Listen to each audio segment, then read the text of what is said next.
अस्सलाम वालेकुम जी, welcome back to my channel the quick learner official. आज से हम ENG 504 की सीरीज़ स्टार्ट कर रहे हैं। पहले हम मिड टर्म सीरीज़ कंप्लीट करेंगे एंड देन हम फाइनल टर्म सिलेबस कंप्लीट करेंगे।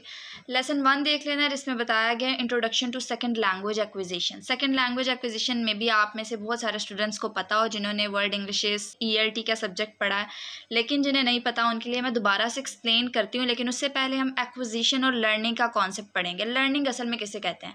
लर्निंग एक तरह से हम स्कूल में जाते हैं, चीज़ों को लर्न करते हैं by our instructors, by instruction, ये सारी चीज़ों के थ्रू हम एक प्लान्ड तरीके से लर्निंग सीख रहे होते हैं, ठीक है, लर्न कर रहे होते हैं चीज़ों को, ठीक है। लेकिन अगर हम एक्विजिशन की बात करें तो एक्विजिशन किसे कहते हैं? एक्विजिशन जो होता है ये एक तरह से is developing a skill, habit और equally using the subconscious part of mind, यानी कि ये सबकॉन्शियसली जो हमारा माइंड का पार्ट होता है उसके थ्रू ये इंटरनलाइज हो रही होती है हमारे माइंड में, ठीक है। जबकि लर्निंग की बात की जाए तो वो कॉन्शियसली, यानी कि हम अपनी कॉन्शियसली या शौरी तरीके से जो है वो चीज़ों को लर्न कर रहे होते हैं। तो आई होप सो कि आप लोगों को लर्निंग का और एक्विजिशन का कॉन्सेप्ट, इसका डिफरेंस पता चल गया होगा। अब सेकंड लैंग्वेज एक्विजिशन का कॉन्सेप्ट देख लेते हैं। सेकंड लैंग्वेज एक्विजिशन किसे कहते हैं? अपनी मदर टंग या अपनी नेटिव लैंग्वेज के अलावा कोई दूसरी लैंग्वेज सीखना सेकंड लैंग्वेज एक्विजिशन में आता है, ठीक है। अब वो सेकंड लैंग्वेज एक्विजिशन, अगर हम पाकिस्तानीज़ की बात करें तो हम उर्दू लैंग्वेज हमारी मदर टंग होती है, उसके अलावा जो सीखी जाने वाली लैंग्वेज होती है वो इंग्लिश होती है, जो कि हमारे लिए एक सेकंड लैंग्वेज एक्विजिशन होती है, ठीक है।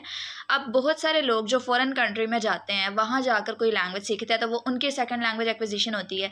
तो ये बहुत सारी कैटेगरी सेकंड लैंग्वेज एक्विजिशन में आ जाती हैं, ठीक है। यहाँ पर ये डेफिनेशन बताई गई है, आप लोगों ने इसे एक दफ़ा पढ़ लेना है। उसके अलावा लास्ट पॉइंट बताया गया है कि learning can either B formal, plan and systematic, informal and structured. जैसे कि मैंने आप लोगों को लर्निंग का और एक्विजिशन का कॉन्सेप्ट दे दिया है, तो यहाँ पर वही बात बताई जा रही है। उसके अलावा सेकंड लैंग्वेज एक्विजिशन में बताया गया है कि ये रिसर्च जो है, ये फील्ड जो है, ये फोकस करती है on learners and learning rather than teachers and teaching. जैसे कि मैंने बताया, एक्विजिशन में हम एक तरह से एक हैबिट की तरह एक स्किल सीखते हैं, ठीक है। तो यहाँ पर ये चीज़ इंपॉर्टेंट थी। बाकी जो पॉइंट्स हैं आपने इन्हें एक दफ़ा पढ़ लेना है। इसमें क्वेश्चन पूछा गया है कि how learners come to internalize the linguistic system. ये सारे पॉइंट्स हम डील करते हैं, यहाँ पढ़ते हैं, ठीक है। उसके अलावा बताया गया learning and acquisition of a second language occur once the first language acquisition is established. जैसे कि मैंने आप लोगों को बताया कि जब फर्स्ट लैंग्वेज एक्विजिशन हम कर लेते हैं, देन उसके बाद जो लैंग्वेज सीखी जाती है वो इस फील्ड में आ जाती है। उसके अलावा बताया गया एक पॉइंट लास्ट पर शेयर किया गया है कि यंग चाइल्ड जो होते हैं वो सेकंड लैंग्वेज सीखने में ज़्यादा फास्टर होता है दैन एन अडल्ट, ठीक है, अगर हम एज फैक्टर के लिहाज से देखें। उसके अलावा बताया गया है कि language development like all human development, ये किस तरह से अकर होती है, इसके लिए हमें इन्वायरमेंट भी चाहिए होता है, ठीक है। अगर तो इन्वायरमेंट अप्रोप्रिएट नहीं है, अगर तो इन्वायरमेंट कोई मुनासिब नहीं है, तो हम क्या करेंगे, हम अपनी लैंग्वेज को भी बेहतर तरीके से सीख नहीं पाएंगे। इसलिए इन्वायरमेंट का भी जो है वो बहुत ज़्यादा असर होता है, ठीक है। उसमें बताया गया कि environment is required to enable natural curiosity, intelligence and creativity के पॉइंट्स शेयर किए गए हैं, ठीक है। उसके अलावा बताया गया लास्ट पर चॉम्स्की के according the fact that the course of development is largely internally determined does not mean that it will proceed without care, stimulation and opportunity, ठीक है। चॉम्स्की के अकॉर्डिंग लैंग्वेज होती है ये हमारे ब्रेन के थ्रू जो है वो हम सीखते हैं, लर्न करते हैं, ये इंटरनली डिटरमाइंड होती है। लेकिन इसका हरगिज़ मतलब ये नहीं है कि it will proceed without care, opportunity, stimulation, ठीक है। तो ये सारी चीज़ें बताई गई हैं कि ये भी इसका मतलब हरगिज़ नहीं है, बट चॉम्स्की के अकॉर्डिंग जो है वो इंटरनली ही डिटरमाइन की जाती है।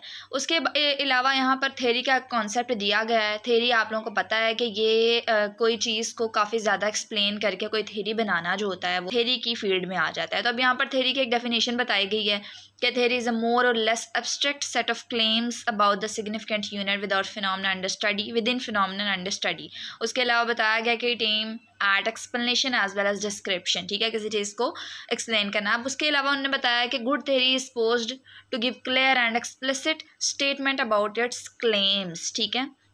तो ये आप लोगों ने इसको पढ़ लेना। थेरी की डेफिनेशन आ सकती है आप लोगों को पता होनी चाहिए। अब यहाँ पर लिंग्विस्ट व्यूज़ के अकॉर्डिंग बताया गया है, कुछ लिंग्विस्ट व्यूज़ हैं जिनमें बताया गया कि language as a complex communication which must be analyzed on different levels. अब वो लेवल्स आ जाते हैं। पहले तो प्रॉपर्टी थेरी देखें। प्रॉपर्टी थेरी में क्या होता है कि जितने भी लिंग्विस्ट होते हैं वो प्रॉपर्टी थेरी में बहुत ज़्यादा इंटरेस्टेड होते हैं। अब इसके अकॉर्डिंग क्या होता है प्रॉपर्टी थेरी में, ये असल में लैंग्वेज के स्ट्रक्चर्स को देखती है, यानी कि है, जितनी भी प्रॉपर्टीज़ है ना लैंग्वेज की वो सब इस पार्ट में आ जाती हैं। तो अब ये क्या करती है प्रॉपर्टी थ्योरी, इसमें इसका कंसर्न होता है स्ट्रक्चर ऑफ अ लैंग्वेज, किस तरह लैंग्वेज बदली जा रही है, ठीक है। How certain words become obsolete.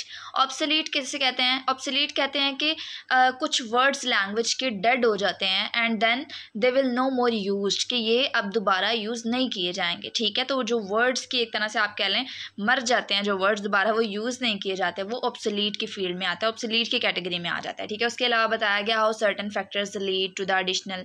ये सारा आपने एक दफ़ा पढ़ लेना है, जो पॉइंट मैंने हाईलाइट किए हैं वो इनफ है अगर आप लोगों ने याद करना है, ठीक है। उसके बाद ट्रांजिशन थ्योरी की बात की गई है।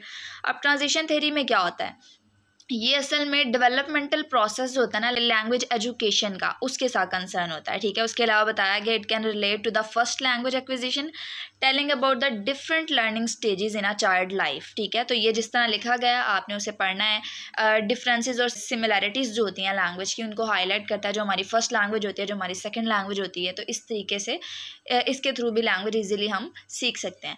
अब उसके अलावा नेचर ऑफ लैंग्वेज आ जाता है। लैंग्वेज एक important phenomena in the world for communication, जैसे कि हमें पता है from our birth to death, हमें पता है कि ये सारी एक्टिविटीज़ को हमारी को रेगुलेट करता है। किस तरह रेगुलेट करता है, बाय कम्युनिकेशन। अब इसमें बताया गया कुछ इंपॉर्टेंट स्टेप्स जो हैं वो शेयर किए गए हैं कि language is learned, language is a system, language is a skill, is for communication, is a rule govern and is unique, ठीक है। एक एक लाइन आप लोगों ने जस्ट करनी है, कंफ्यूज नहीं होना। अब लैंग्वेज इज़ लर्नड में क्या है, उन्होंने बताया यहाँ पर कि लैंग्वेज जो है ये एक ऑटोमेटिक प्रोसेस नहीं है, या कोई एक नेचुरल वे से हमारे अंदर जो है इंटरनलाइज नहीं होती। जैसे कि हम वॉकिंग करते हैं, बच्चे जब पैदा होता है तो वो वॉकिंग करते हैं, क्रॉलिंग करते हैं, तो वो बताया गया है कि of course it is behaviour but not of the type like walking and crawling that comes to child in a natural way, ठीक है। तो एक नेचुरल वे से हमारे अंदर जो है इनेट नहीं होती, इंटरनलाइज नहीं होती, इनेट नहीं होती, ठीक है। उसके बाद लैंग्वेज इज़ अ सिस्टम। अब वो सिस्टम क्या है, ये एक तरह से सिस्टम है of sound, structure and vocabulary. इसका एक काफ़ी वाइड स्ट्रक्चर है जब हम इसे सीखते हैं, ठीक है। उसके अलावा लैंग्वेज इज़ अ स्किल, ठीक है। जैसे कि हमें पता है कि it is a skill like swimming and cycling. जिस तरह हम एक साइकिलिंग का प्रोसेस सीखते हैं वैसे ही हम लैंग्वेज में भी बहुत सारे प्रोसेसेस से गुजर कर आते हैं, ठीक है। उन प्रोसेसेस को फॉलो करते हैं, देन हम लैंग्वेज सीखते हैं, ठीक है।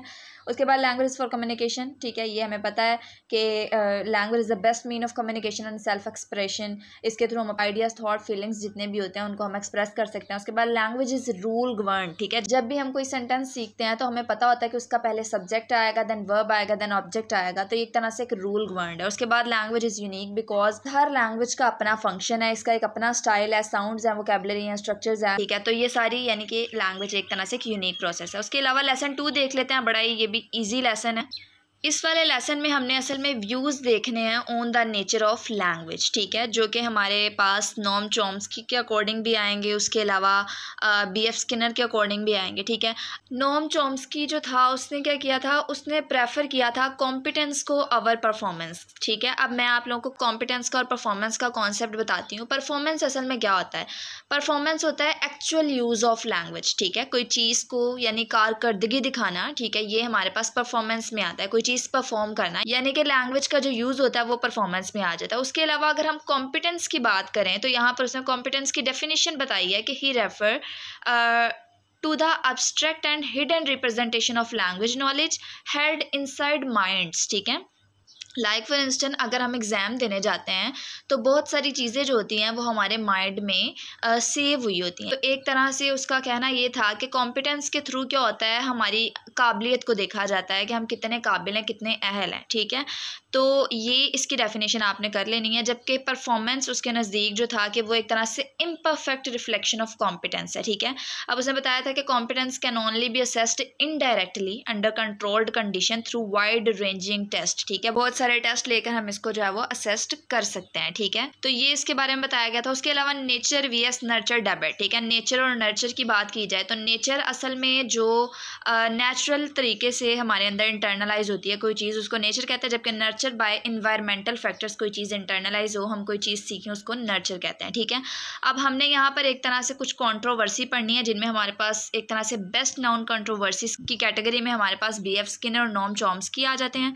स्किनर ने एडवोकेट किया था बिहेवियरिस्ट मैकेनिज्म को, मे बी आप लोगों को पता हो, अगर तो आप लोगों को नहीं पता तो बिहेवियरिस्ट मैकेनिज्म के अकॉर्डिंग इसका मानना था, he says that all learning can also be learn by simply repetition. जैसे कि हम वो टेबल सीखते थे अपने लोअर क्लासेस में कि टीचर्स रिपीट करते थे, टीचर्स बोलते थे, हम उनके पीछे रिपीट करते थे।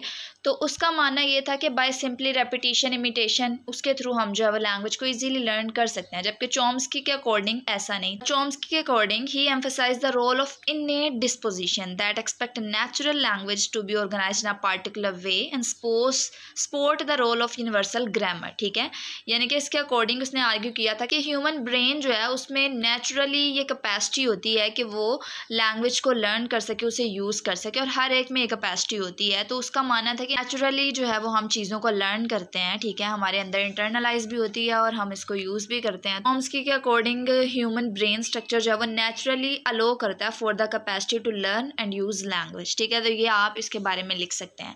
तो यहाँ पर पिएजेट व्यूज़ भी हैं जिसमें बताया गया है कि इस simply one manifestation of general skills of symbolic representation. तो इसने भी जो चॉम्स्की को भी सपोर्ट करता था। तो यहाँ पर यही सारे पॉइंट्स बताए गए हैं, आप लोगों ने इन्हें एक दफ़ा रीड कर लेना है। आई होप सो कि आप लोगों को लेसन 2 और लेसन 1 की ईजिली समझ आ गई होगी। कोई चीज़ रह गई है तो उसको पूछ लीजिएगा। अगर आप लोगों को वीडियो अच्छी लगी है तो लाइक करें, चैनल को सब्सक्राइब करें ताकि आपको आने वाली वीडियोज़ के नोटिफिकेशन मिल सकें।